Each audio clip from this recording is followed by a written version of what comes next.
Donald Trump was arrested and arraigned today in Miami, Florida for 38 counts of federal crime. Now, despite the fact that he's been handled with kid gloves throughout this entire process, his MAGA supporters in Congress are hysterically declaring that today is the end of the United States of America. Intrigued? Then click that like and subscribe and enjoy the video.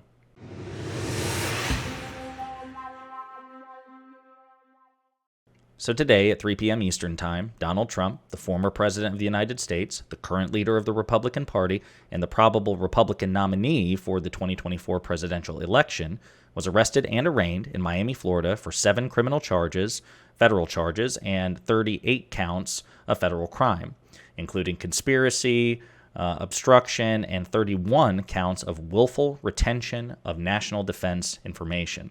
We've done videos, and I'm sure you've seen other videos, going through the 49-page unsealed indictment where it lists in intimate, beautiful, extraordinary detail the terrible things that Donald Trump did and the national security threat that he poses in his incompetence and malignant narcissism. The Republican Party in general is not handling it very well, particularly the MAGA contingent, the Freedom Caucus, conservative thought leaders, and, again, sitting members of Republican Congress. One such example, of course, is Marjorie Trader Green, who is one of the more vocal acolytes in the Trump cult. This is what she had to say before the arraignment. Here they are, the Biden administration, arresting really their top political opponent and enemy. This is a communist country. We've been taken over. It's not the America that we all thought that we had. We're not a free country anymore. So that's Marjorie Trader Green announcing to the world that we are no longer a democratic republic. We are a communist country because a cult leader and political leader is being arrested and arraigned for credible charges of criminal conduct. This is so funny because nobody hates the United States quite like a Republican cultist, a member of the MAGA contingent. People talk about how liberals and progressives hate the United States. And certainly, to be fair, we can be very critical of the United States, and we want it to do better, and we're cognizant of its very checkered past. But most of us don't actually hate this country. We just want to see it improve. People who actually hate this country are MAGA supporters, particularly the deranged element, although they're essentially exactly the same thing. I'm not sure you can be a non-deranged MAGA supporter, because anything that looks like any sort of accountability or pushback on their side of the aisle, they immediately disown the country. They hate it. It's no longer a democratic republic. It's communist, and to them, communism is pure evil. So yeah, her words are just absolutely ridiculous. And since she is effectively the de facto Speaker of the House of Representatives, what she says actually matters. Now, I want to unpack some things here because, number one, it's not the Biden administration, it's not President Biden who is indicting Donald Trump. It was a grand jury of his Floridian peers. It was fellow U.S. citizens who saw the evidence compiled by Special Counsel Jack Smith, and then they, either unanimously or by a majority, made the decision that Donald Trump should be indicted. It was U.S. citizens who made that decision in Florida. And Donald Trump is entitled to the presumption of innocence legally. He will have a robust defense. He'll have an opportunity to confront his accuser, and he may very well beat these charges. It's in Florida, a red state, Republican state, that overwhelmingly supports Trump, and the current judge adjudicating this case is Aileen Cannon, who was a Trump-appointed judge who has demonstrated favorable rulings for Trump himself in the past. So it's not like he doesn't have advantages here. That said, we really need to nitpick the idea that the Justice Department or whoever, that they're out for Donald Trump because he's been treated with kid gloves throughout this process. As Mehdi Hasan points out, when somebody points out, as negotiations have reached final stages, and this came from earlier today, ABC News has learned that former President Trump is not expected to get a mugshot, according to sources. He is also not expected to be handcuffed or need to empty his pockets during processing, sources tell me. And as Mehdi Hasan points out tongue-in-cheek, he's being targeted. The DOJ is being weaponized against Trump. They're trying to take him down.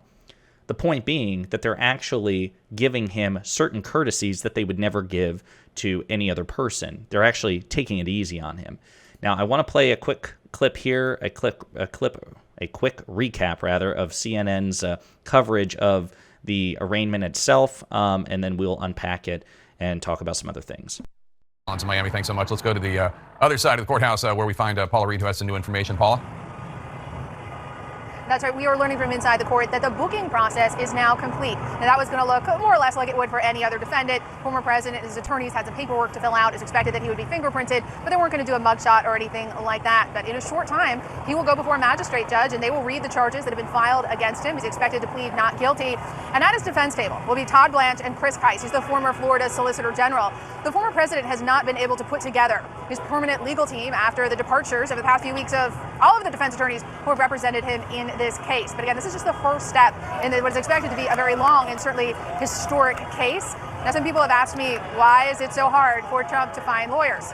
Well, there are a lot of reasons for that. One is there are concerns about him paying his bills. There's also concerns, we're told, about reputational damage, alienating other clients. He's also a notoriously difficult person to represent, with a lot of the political folks around him meddling in legal affairs. That's part of why some of his legal team has already left from this case. But I am told down here in Florida, a lot of the best defense attorneys, they have their own practice, and representing Trump is a full-time job. But I am told it is very likely that he will eventually find a lawyer, but it's going to take time.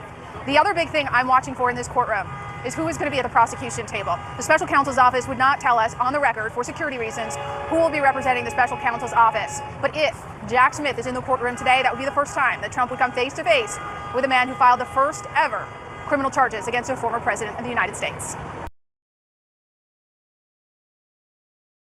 So there you have it. That was a quick CNN recap of most of the nuts and bolts of the arraignment itself. Midas Touch has a bigger recap, or a more prevalent recap, given that it occurred after the fact. Here's what we know about the Trump arrest and arraignment.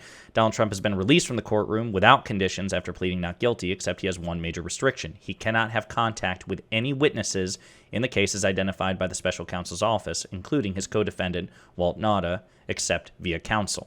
Okay.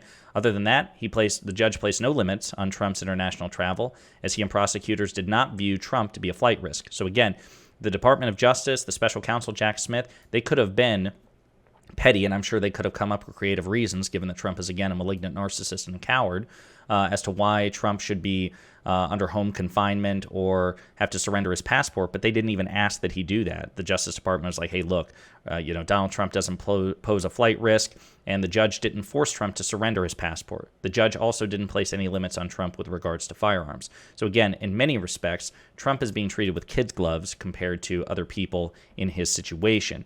Now, there's also a great article in the Intelligencer, and as part of New York Magazine, and I don't want to lose this highlighted part, but the title of it is actually, it's a really good one. It's called "The DOJ Went Easy on Trump for Political Reasons." There are people who make the case that this situation is political, but it's political in a way that benefits Trump, that the crime was there, the evidence was there, and the DOJ had a compelling interest to, pursue this ruthlessly, but as a matter of fact, they treated him with kids' gloves for political reasons. And later, like in the article, they make a very compelling, very nuanced case. But one paragraph in particular, out of all of them that stood out to me, is that, as a reminder, they found hundreds upon hundreds upon hundreds upon hundreds upon hundreds of classified documents in Donald Trump's home when they raided Mar-a-Lago.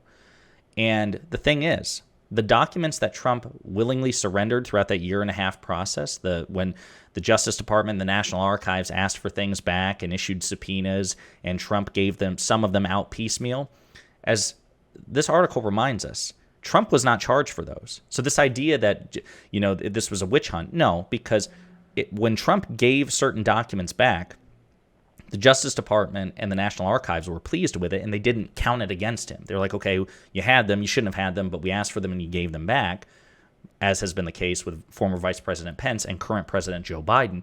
So you gave them back, and whatever, we're square, we're good. This is about the stuff he lied to the Justice Department about having and their sensitivity. So just to point this out. So for one thing, the Justice Department hasn't even made a decision in Biden's case yet, because as a reminder, President Biden is under special counsel investigation by a Republican named Robert Hur, appointed by Biden's own Attorney General, Merrick Garland. The DOJ and special counsel Robert Hur are presently investigating him. More critically, there is as of yet no evidence that Biden willfully retained those documents, as opposed to losing track of a few of the myriad classified documents he handled during his time as vice president, nor that he deliberately withheld any documents after the government requested their return. This means, based on the current public record, that Biden's retention of classified materials appears less egregious than Trump's retention of the 197 documents he was not charged for retaining. That's true, because Biden, as far as we know, turned everything over when he found them. He did not lie to or obstruct the Department of Justice based on what we know.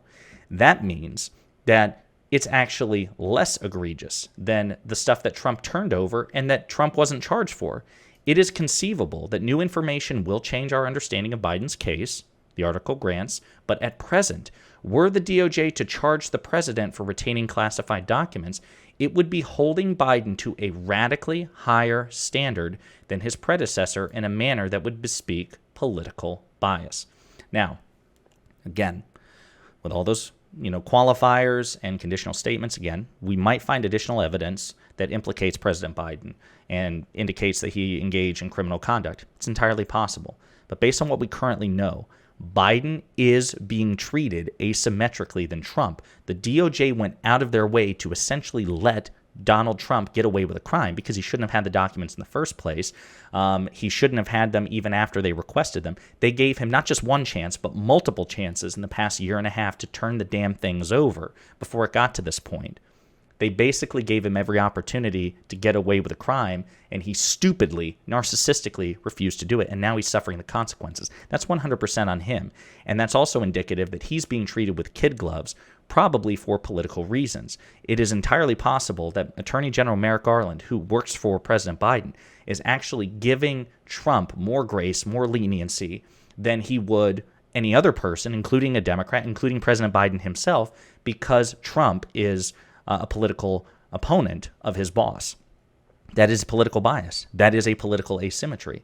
It may make sense to a lot of people, and I understand it to an extent as well, but that's Trump benefiting from a double standard, not being the victim of one. This also goes to the idea, as I've discussed before.